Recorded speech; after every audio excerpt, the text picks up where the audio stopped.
Today we're going to look at creating a line of best fit and then using that line to write an equation. So let's start with the warm-up.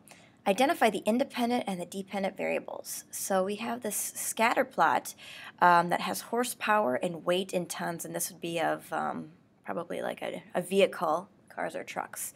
And so the independent variable is always on the bottom. So here's the horsepower, and the weight of the car is going to depend on the horsepower here. So the independent variable, or x, in a table it's always first, in a graph it's always on the bottom, so this would be horsepower.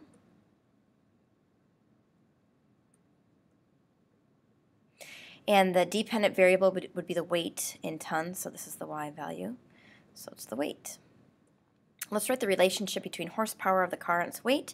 As horsepower increases, so as we go to the right, the weight of the car increases. Draw a line of best fit. Explain what makes a good line of best fit. All right, so a line of best fit might look something for this.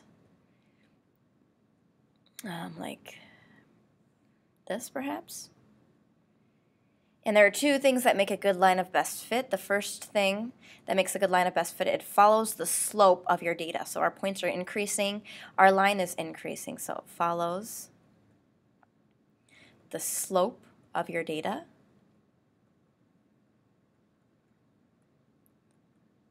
And the second thing that makes a good line of best fit is it has the same amount of data above and below.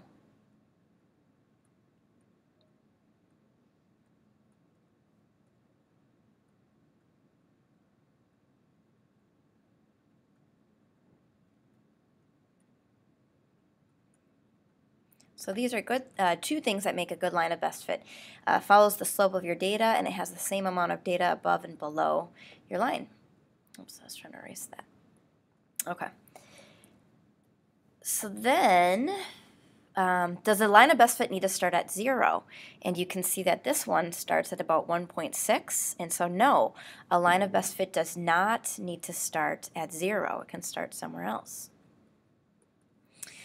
Okay, let's practice drawing a line of best fit for each graph. So we have NBA players' games played and points per game. You can see that as the games played increases, the points per game also increases. So if we draw a good line of best fit, it might look something like this, where you have the same amount of points above and below. Summer days, this is not a very good relationship here. We have ice cream sales and lifeguard rescues.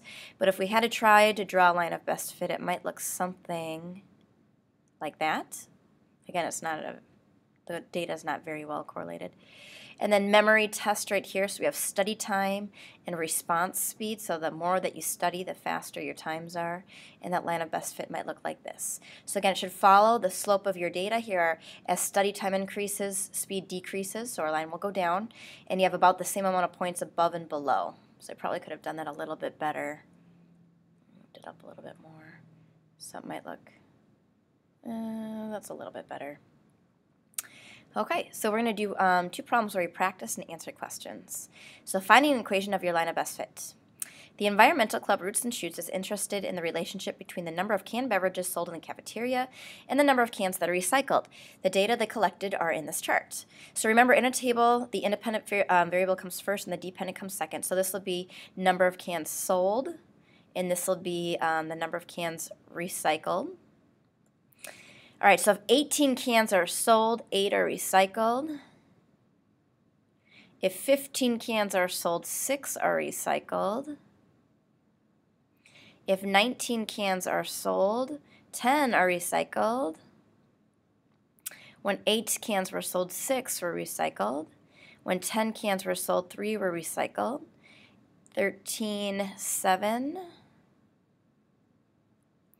9, 5, and 14, 4. This graph is scaled by ones. All right, let's draw our line of best fit here. I'm going to use black. And about, again, you should have about the same amount of points above and below. So our line of best fit might look something like that.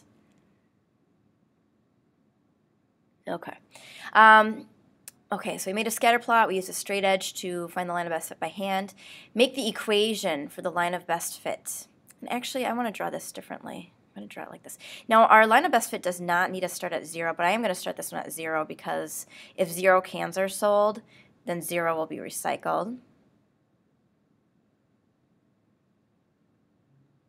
And here's a good line of best fit. So we have about 4 above and 4 below the line. Okay, so this is better. Again, our line does not need to start at 0, but this one should, because if 0 cans are sold, 0 are recycled. All right, so to find the equation, we have y equals, the y-intercept is 0. Our slope is positive. So to find the slope, pick any 2 points on the line. It doesn't have to be our data points. They need to be on the line. Looks like we go up 1 over 2 for our slope. So again, we go up 1 over 2, and so our slope is positive 1/2 x. And so if I use my equation to make a prediction, what if 20 cans were sold? How many would be recycled? Well, let's plug in to cans sold, which is x. So if we write y equals 1/2 x, and x is 20, half of 20 would be 10. So using our equation, if 20 cans were sold, about 10 would be recycled using our line. Okay, let's try this again where we make the scatter plot and find slope and y-intercept. Kyrie is riding his bike home from his grandmother's house. In the table below, x represents the number of hours Kyrie has been biking, and y represents the number of miles Kyrie is away from his home. Make a scatter plot for the data. Okay, so again, hours or time goes on the bottom. X goes on the bottom. Miles away from home will go on the side. After 1 hour, he's 35 miles away from home.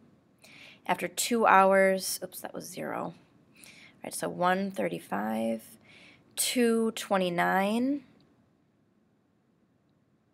326, 420, 516, 69,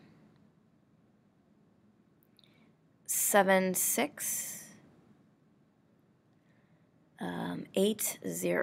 Okay, so let's draw a line of best fit.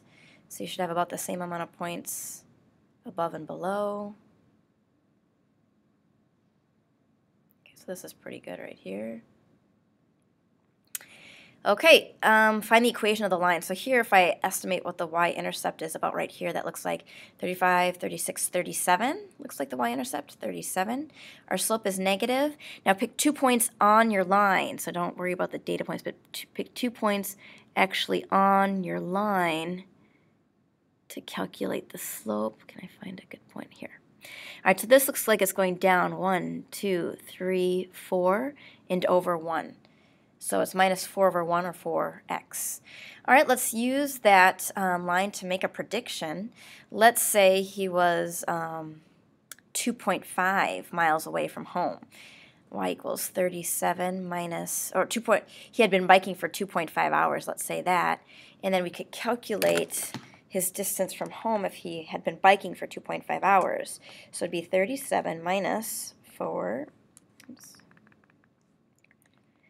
parentheses 2.5.